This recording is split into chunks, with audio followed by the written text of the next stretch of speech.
Hello. I wanted to pop in real quick. I'm about to go get my hair cut. As you can tell, I need it.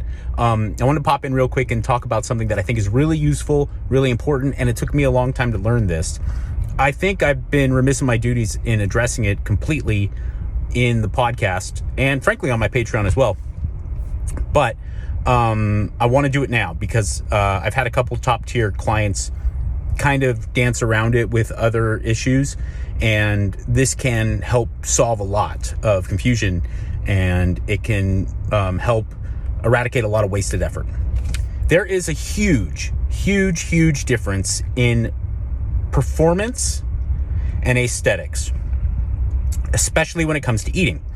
I had a top tier client who's a really hardworking athlete, a woman, and she has a history in rowing competitively in college.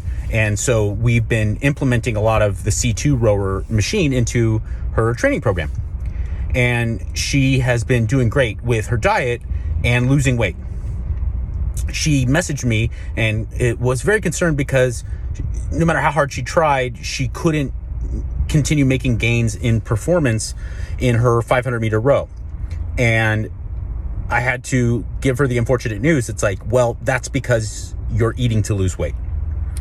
And when it comes to high level performance, you can't look to be making strides or improvement, certainly over a long haul, when it comes to performance, if you're eating in a caloric deficit. Eating to look good is greatly different than eating to perform at a high level, especially when it comes to things that are anaerobic, like rowing, combat sports, basketball, things like that.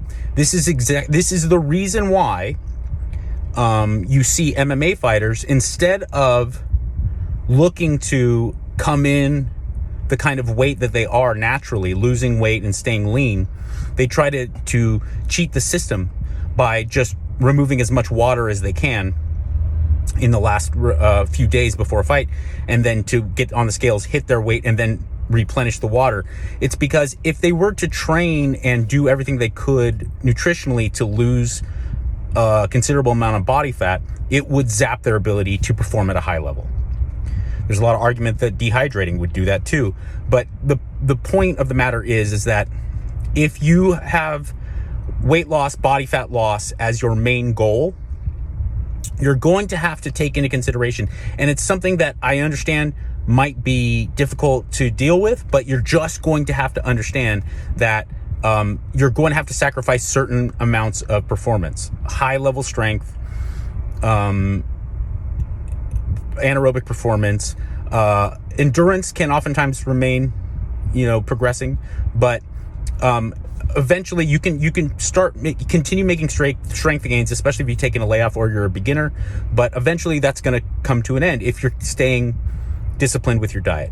Then, you have to do other things, a lot of other kind of higher level details that you can do to manipulate things to continue growing, or continue maintaining muscle mass. But the bottom line is that don't get frustrated if you start to not hit your PRs in the weight room, or you start to not have as fast a sprint or be able to crush a workout in the same way if you're eating right and disciplined with your diet. I know it seems counterintuitive, but the reality is that you're depriving yourself.